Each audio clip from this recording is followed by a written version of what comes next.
نحمده ونصلي على رسوله الكريم أما بعد فأعوذ بالله من الشيطان الرجيم بسم الله الرحمن الرحيم رب اشرح لي صدري ويسر لي أمري واحلل عقدة من لساني غازي باب دعاء النبي صلى الله عليه وسلم على كفار قريش شيبة وعتبة والوليد وابی جہل بن ہشام وہلاکہم۔ باب دعاء نبی صلی اللہ علیہ وسلم، نبی صلی اللہ علیہ وسلم کی دعا کے بارے میں، علی کفار قریش، قریش کے کفار پر، یعنی ان کے خلاف۔ کون کون سے؟ خاص طور پر شیبہ اور عتبہ اور ولید اور ابو جہل بن ہشام کے، وہلاکہم اور ان کی ہلاکت کے بارے میں، یعنی نبی صلی اللہ علیہ وسلم نے ان پر بددعا کی۔ اس کی وجہ کیا تھی؟ کیونکہ انہوں نے آپ کو بہت زیادہ ستایا تھا، جس کی تفصیل اگلی حدیث میں مل رہی ہے۔ حدثنا عمرو بن خالد حدثنا زہیر حدثنا ابو اسحاق عن عمرو بن میمون عن عبد الله بن مسعود رضی اللہ عنہ قال استقبل النبي صلى الله عليه وسلم الكعبة فدعا على نفر من قريش على شيبة بن ربيعة وعتبة بن ربيعة والوليد بن عتبة وأبي جهل بن هشام فأشهد بالله لقد رأيتهم سرعا قد غيرتهم الشمس وكان يوما حارا۔ امام بخاری کہتے ہیں مجھے عمرو بن خالد نے حدیث بیان کی، کہا ہم سے زہیر بن معاویہ نے، کہا ہم سے ابو اسحاق السبیعی نے، انہوں نے عمرو بن میمون سے، انہوں نے عبداللہ بن مسعود سے رضی اللہ عنہ قال، ابن مسعود نے کہا استقبل النبی صلی اللہ علیہ وسلم الکعبۃ، نبی صلی اللہ علیہ وسلم نے کعبہ کی طرف رخ کیا، فدعا پھر دعا کی، علی نفر من قریش قریش کے کچھ لوگوں پر، یعنی ان کے خلاف، علی شیبۃ بن ربیعہ شیبہ بن ربیعہ پر، وعتبۃ بن ربیعہ عتبہ بن ربیعہ پر، والولید بن عتبہ ولید بن عتبہ پر، وابو جہل بن ہشام ابو جہل بن ہشام پر، فاشہد باللہ پس میں گواہ بناتا ہوں اللہ کو، لقد رأیتہم کہ میں نے انہیں دیکھا، سرعا کہ پچھڑے پڑے ہیں، یعنی قتل کر دیے گئے ہیں۔ کب؟ بدر کے دن۔ قد غیرتہم الشمس تحقیق تبدیل کر دیا ان کو سورج نے، یعنی سورج کی گرمی کی وجہ سے ان کے جسم میں بدبو پیدا ہو گئی تھی یا تبدیلی آ گئی تھی۔ وکان یوما حارا اور یہ ایک سخت گرم دن تھا۔ بنیادی وجہ یہ تھی کہ ان لوگوں نے سب سے زیادہ نبی صلی اللہ علیہ وسلم کی مخالفت کی اور کسی بھی طرح کوئی بات سمجھنے کو تیار نہ تھے، اور یہ نہیں کہ صرف زبانی کلامی مخالفت تھی، بلکہ آپ کے ساتھ طرح طرح کی زیادتیاں بھی انہوں نے کی۔ مثلاً نماز کی حالت میں نبی صلی اللہ علیہ وسلم کو اذیت دیا کرتے تھے۔ صحیح بخاری کی ایک اور روایت میں آتا ہے، عبداللہ بن مسعود نے حدیث بیان کی کہ نبی صلی اللہ علیہ وسلم بیت اللہ کے پاس نماز پڑھ رہے تھے اور ابو جہل اور اس کے ساتھی ساتھ بیٹھے ہوئے تھے، یعنی قریب ہی تھے۔ ان میں سے بعض نے بعض سے کہا کہ تم میں سے کون بنو فلاں کے اونٹوں کی اوجڑی لائے گا، یعنی فلاں جگہ اونٹ ذبح ہوئے ہیں وہاں سے اوجڑی اٹھا لاؤ۔ آپ نے کبھی غور کیا ہوگا یا امیجن کریں کہ اونٹ کا پیٹ کتنا بڑا ہوگا، اور اس کی اوجڑی، اس کا سٹمک اور اس کی انسٹنٹائنز اور وہ ساری چیزیں مل کے کتنا بڑا گندا بلک ہوگا۔ تو کہا کہ تم میں سے کون اوجڑی لائے گا، اور جب محمد صلی اللہ علیہ وسلم سجدے میں جائیں تو وہ اسے آپ کی پشت پر ڈال دے۔ کبھی آپ کو اتفاق ہوا کہ آپ سجدے میں اور اوپر بچہ کوئی آ کے بیٹھ جائے یا کوئی چیز آ کے گر جائے تو کیا کیفیت ہوتی ہے؟ تو ان لوگوں میں سے سب سے زیادہ بدبخت کھڑا ہوا تو وہ اسے لے آیا اور انتظار کرنے لگا یہاں تک کہ نبی صلی اللہ علیہ وسلم نے سجدہ کیا تو اس نے وہ اوجڑی آپ کے دونوں کندھوں کے درمیان اس جگہ گردن کے قریب آپ کی پشت پر رکھ دی، یعنی آگے کی طرف کر کے. اور عبداللہ بن مسعود کہتے ہیں کہ میں یہ سب کچھ دیکھ رہا تھا لیکن میں کچھ نہیں کر سکتا تھا. کاش کہ میری حفاظت کرنے والی کوئی قوم ہوتی. آپ کو معلوم ہے نا عبداللہ بن مسعود قد کے بھی بہت چھوٹے تھے، جسمانی طور پہ کمزور تھے، ان کی پنڈلیاں بھی اتنی کمزور تھی کہ اگر تیز ہوا چلتی تو وہ صحیح طرح جم کے کھڑے نہیں ہو سکتے تھے. تو مشرکین ہنستے ہوئے ایک دوسرے پہ گرنے لگے، یعنی آپ کے کندھوں کے درمیان گردن کے اوپر وہ اوجڑی رکھ کے پھر خود ہنسنا شروع کر دیا. رسول اللہ صلی اللہ علیہ وسلم سجدے میں تھے اور اپنا سر نہیں اٹھا سکتے تھے کیونکہ وہ اتنی بوجھل تھی. آپ دیکھیں کہ ایک مضبوط جسم کا انسان اگر کوئی چھوٹی موٹی چیز ہو تو وہ پرواہ بھی نہیں کرتا، وہ اسے پیچھے دھکیل کے اٹھ جاتا ہے، لیکن وہ سب کچھ اتنا وزنی تھا اور ایسی جگہ رکھا ہوا تھا کہ آپ سر اٹھانے سے بھی قاصر تھے. اور آپ دیکھیے کہ جب آپ سجدے میں ہوتے ہیں اور سر نہیں اٹھا پاتے تو سانس رکنے لگتا ہے بعض اوقات، اور وہ اس کی اسمیل کتنی زیادہ ہوگی، کس قدر گندگی تھی، یعنی بوجھ بھی اور اسمیل بھی، اور آپ کی اس وقت پوزیشن بھی ایسی. یہاں تک کہ فاطمہ آئی اور انہوں نے آپ کی پشت سے یہ سب کچھ گرایا، یعنی دھکیلا ہوگا کسی طرح پیچھے. آپ نے سر اٹھایا اور 3 مرتبہ فرمایا اے اللہ تو قریش کو پکڑ لے. تو یہ ان کے لیے بہت گراں گزرا کیونکہ آپ ان کے خلاف بد دعا کر رہے تھے. کہتے ہیں وہ خیال کرتے تھے کہ وہ یہ بات سمجھتے تھے کہ اس شہر میں یعنی مکہ میں کی جانے والی بد دعا ضرور قبول ہوتی ہے. پھر آپ نے نام لے کر کہا اے اللہ ابو جہل کو پکڑ لے اور عتبہ بن ربیعہ کو پکڑ لے جو بھی وہاں بیٹھے ہنس رہے تھے، اور شیبہ بن ربیعہ کو پکڑ لے، اور ولید بن عتبہ کو، اور امیہ بن خلف کو، اور عقبہ بن ابی معیط کو، اور ساتواں بھی گنا آپ نے، لیکن یہ کہتے کہ مجھے نام یاد نہیں رہا کہ وہ کون تھا. قسم ہے اس ذات کی جس کے ہاتھ میں میری جان ہے، جن کو رسول اللہ صلی اللہ علیہ وسلم نے اس وقت گنا تھا میں نے انہیں دیکھا کہ وہ مقتول ہو کر بدر کے کنویں میں گرے ہوئے تھے.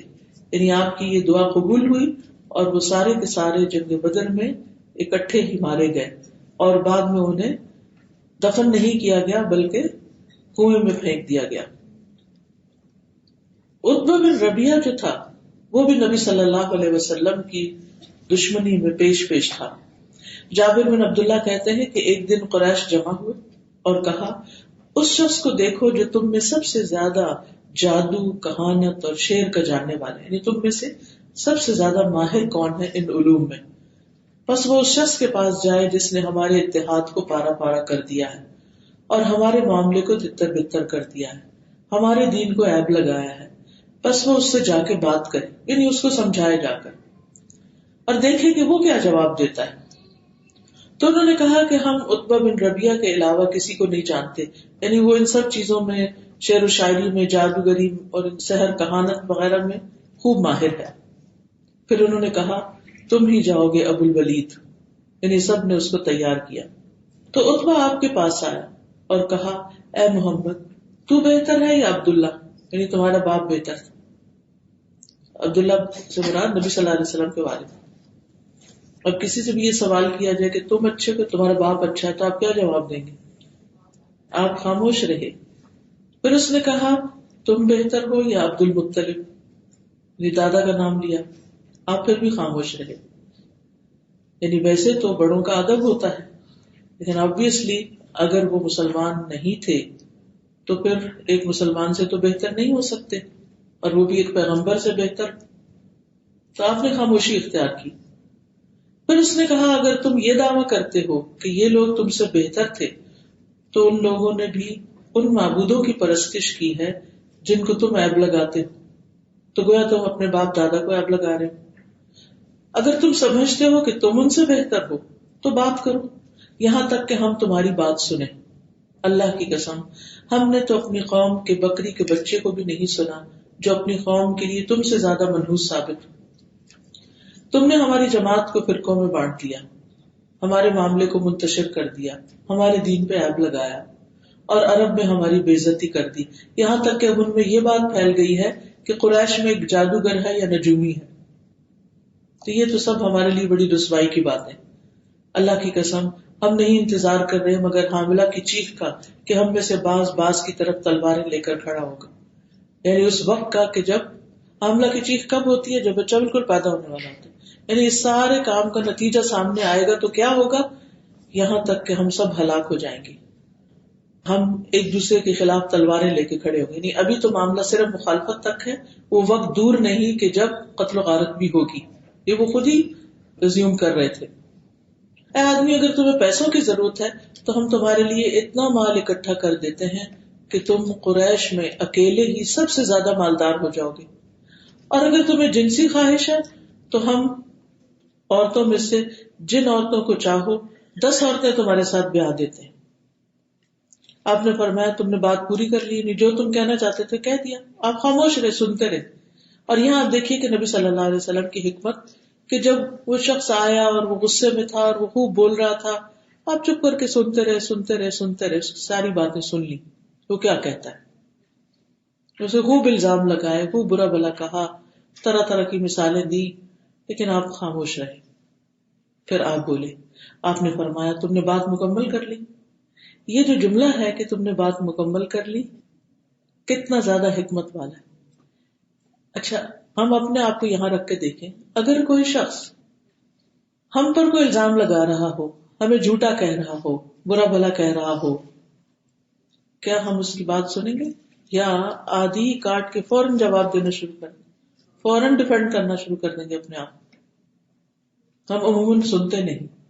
ہمیں بات سننی نہیں آتی، ہم دوسرے کی آدھی بات سنتے ہیں اور اپنی زیادہ سناتے ہیں، جس کے نتیجے میں کوئی چیز کسی نتیجے تک پہنچتی نہیں. تو دین کا کام کرتے ہوئے جب کبھی ایسی سچویشن آئے کہ لوگ آپ کو برا بھلا کہنے لگے یا آپ کے اوپر الزام تراشی کرنے لگے، تو ایک دفعہ کھل کے انہیں اپنے دل کی بڑاس نکالنے دیں، کہنے دیں جو کچھ وہ کہتے ہیں، تاکہ آپ کو بھی معلوم ہو جائے کہ انہیں آپ کے خلاف کیا کیا اعتراضات ہیں. اور جب وہ سب کچھ کہہ چکے تو پھر آپ اپنی بات شروع کریں، کیونکہ اب آپ کی باری ہے اور اب آپ کی بات سنی جائے گی. تو آپ صلی اللہ علیہ وسلم نے فرمایا کہ کیا تم نے بات مکمل کر لی؟ اس نے کہا ہاں، میں نے تو جو کہنا تھا کہہ دیا، اب آپ کہیے. تو رسول اللہ صلی اللہ علیہ وسلم نے فرمایا اللہ کے نام سے جو بے حد مہربان نہایت رحم فرمانے والا ہے.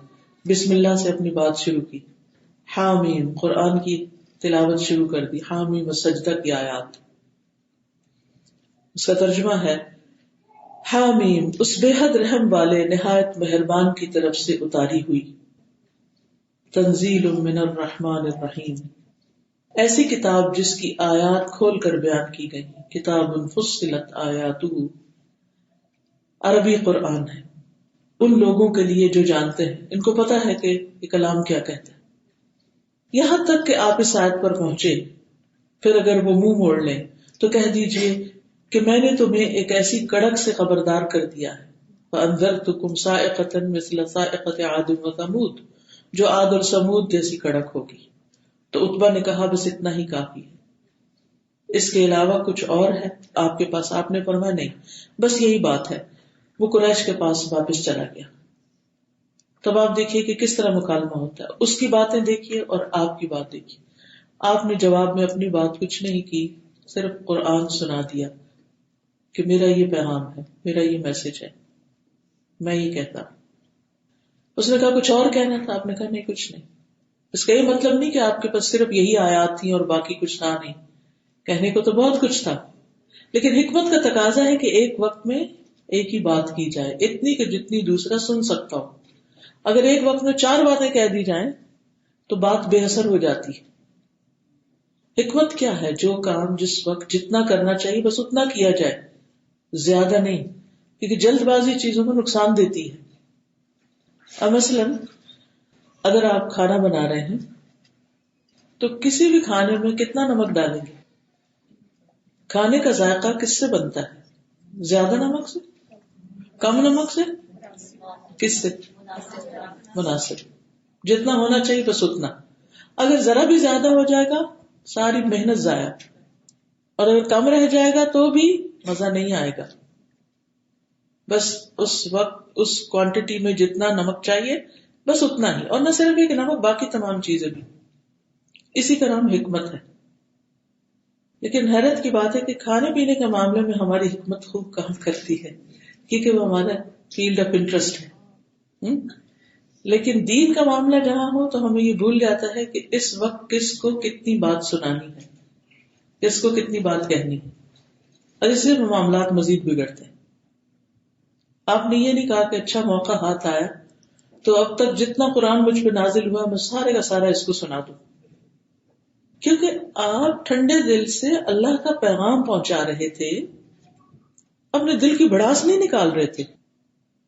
ہمارا حال کیا ہو جاتا ہے کہ جب کبھی ہمیں ایسا کچھ موقع مل جائے تو ہم پھر اگلی پچھلی کسر نکال دیتے, پوری کہانیاں پھر ساری کی ساری ایک ہی دن انڈیل دینا چاہتے ہیں. اچھا, بچوں کی تربیت کے معاملے میں بھی یہی حال ہے. کچھ نہیں کہیں گے, کچھ نہیں کہیں گے, کچھ نہیں کہیں گے, اور جس دن ہمیں غصہ آئے گا, جلال آئے گا, اور پھر وہ سنائیں گے کہ چپ ہونے کا نام نہیں لیں گے. کیا اسی کا نام تربیت ہے؟ نہیں. کس وقت کتنی بات کہنی ہے, اس میں اعتدال کیا ہے, کس طرح کتنی بات کا کتنا فائدہ ہوگا, یہ جاننا بے حد ضروری ہے, ورنہ آپ کی باتیں غیر مؤثر ہو جائیں گی.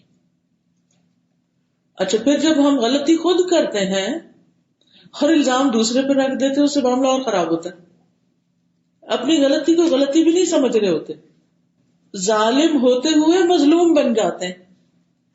غلطی اپنی ہوتی, پھر مائیں کیا کرتی, چیخ پکار داڑ کر کے پھر انہوں نے بیٹھ جاتی, پھر بول چال بند کر دیتی. پھر نتیجہ کیا نکلتا ہے, بچے سنور جاتے ہیں, حالات درست ہو جاتے ہیں. شوہر کے ساتھ بھی اسی قسم کے معاملے ہوتے ہیں. تو اگر آپ کسی بھی جھگڑے کو ختم کرنا چاہتے, کسی بھی معاملے کو سلجھانا چاہتے, مقصد حاصل کرنا چاہتے, تو پھر اس کو کرنے کا صحیح طریقہ سیکھیں. اگر آپ غلط بٹن پریس کر دیں یا غلط وقت پہ پریس کر دیں, نتیجہ کیا ہوتا ہے, پھر کام خراب ہو جاتا ہے.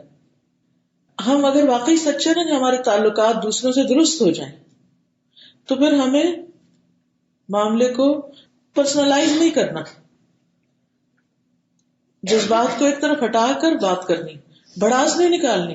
کوئی پچھلے گرجز جو ہیں ان کی تسکین کرنے کا موقع ڈھونڈ کے بس اس وقت سب کچھ نہیں کر دیں, ورنہ کبھی بھی حالات ٹھیک نہیں ہو سکتے. جس وقت جتنی بات کی ضرورت ہے اس وقت بس اتنی کریں, باقی چیزیں آپ کو معلوم ہے, آپ کی لسٹ میں ہیں کہ ان کی بھی اصلاح کرنی ہے, ان کا جب وقت آئے گا ہو جائے گی. تب آپ زندگی میں مختلف مقاصد میں کامیاب ہو سکتے ہیں, ورنہ آپ کامیاب نہیں ہو سکتے. آپ الجھتے ہی رہیں گے, اپنے آپ سے بھی اور لوگوں سے بھی, اور مسائل حل ہو کر نہیں دیں گے. سیرت پڑھنے کا سب سے بڑا فائدہ یہ ہے کہ نبی صلی اللہ علیہ وسلم کا جو طریقہ ہے لوگوں کے ساتھ معاملہ کرنے کا, دوست ہوں یا دشمن ہوں, گھر والے ہوں یا بیگانے ہوں, ان کے ساتھ آپ نے کس موقع پر کیا طرز عمل اختیار کیا, یہ جاننا بے حد ضروری ہے. اور یہ سیکھنے کی چیز, عام طور پر ہم تاریخ کے واقعات کو ایک واقعہ سمجھ کے پڑھ لیتے اور یہ کہہ دیتے آپ نے یہ کہا, اس نے یہ کہا, لیکن کیا کہا, کتنا کہا, کیسے کہا, کس موقع پر کیا طریقہ اختیار کیا, یہ سیکھتے ہی نہیں ہے. جبکہ اصل سیکھنے کی چیز یہ ہے, یہ تو واقعات سے گزر گئے, یہ واقعات ہم تک کیوں آئے ہیں, صرف ایک کہانی سنانے کے لیے. قرآن ہو یا حدیث ہو, اس میں کوئی بھی تعلیم صرف کہانی سنانے کے لیے نہیں ہے. خاص صورت یوسف ہو یا آدم علیہ السلام کا قصہ ہو یا پھر کوئی اور واقعہ ہو, اصحاب کہف کا قصہ ہو یا باغ والے کا قصہ ہو, قصہ برائے قصہ کہیں بھی نہیں ہے, پورے قرآن میں نہیں ہے. وہ عبرت کے لیے, فقصص القصص لعلہم یتفکرون, غور و فکر کے لیے. سیرت کے واقعات بھی غور و فکر کے لیے, سبق سیکھنے کے لیے, حکمت سیکھنے کے لیے, کیونکہ علم کے ساتھ حکمت سیکھی بھی جاتی, دیتا اللہ ہے لیکن سیکھنی بھی پڑتی, اور سیکھنے کے لیے قرآن و سنت کا مطالعہ ضروری ہے, عبرت کی نظر سے, غور و فکر سے. تو بہرحال آپ نے بات سنائی, آپ نے آیات تلاوت کی, اور پھر اس کے بعد وہ چلا گیا. تو انہوں نے کہا کیا خبر ہے؟ اس نے کہا میں نہیں سمجھتا کہ میں نے کوئی ایسی بات چھوڑی جو تم کر سکتے تھے. مگر یہ کہ میں نے اس سے ہر وہ بات کر لی. انہوں نے کہا کیا اس نے تمہیں کوئی جواب دیا؟ اس نے کہا ہاں. پھر کہا نہیں، قسم اس ذات کی جس نے دلائل نصب کیے ہیں، میں اس کی بات میں سے کچھ بھی نہیں سمجھا سوائے اس کے کہ وہ تمہیں دھمکی دے رہا ہے، ڈرا رہا ہے کہ جیسے عاد اور سمود پر عذاب کا کڑکا آیا تم پہ بھی ویسا ہی آئے گا. انہوں نے کہا افسوس تم پر، ایک آدمی تم سے عربی میں کلام کر رہا ہے اور تم نہیں جانتے اس نے کیا کہا. اس نے کہا اللہ کی قسم، اس نے جو کچھ کہا میں اس میں سے کچھ بھی نہیں سمجھا سوائے اس کے کہ اس نے کڑکے کا ذکر کیا تھا جو میں نے تمہیں بتا دیا. قرآن مجید میں آتا ہے نا کہ وہ لوگ جو ایمان نہیں رکھتے تو جعلنا بینک و بین الذین لا یؤمنون بالآخرۃ حجابا مستورا، ایک آڑ آ جاتی ہے، بات سمجھ ہی نہیں آتی. تو صرف وہ جو ڈرانے والی بات تھی بس وہ یاد رہی، باقی کچھ یاد نہیں رہا. وہ کلام میں اتنا کھو گیا، یا پھر وہ یہ ایکسپیکٹ ہی نہیں کر رہا تھا کہ میری ان ساری آفرز کے جواب میں کہ تمہیں اتنا زیادہ مال دے دیتے ہیں، عورتیں، حکومت، سرداری، سب کچھ، تم اپنے اس کام سے باز آ جاؤ. اور اس نے جواب میں کہا کہ اچھا، الٹا مجھے دھمکی دے دی.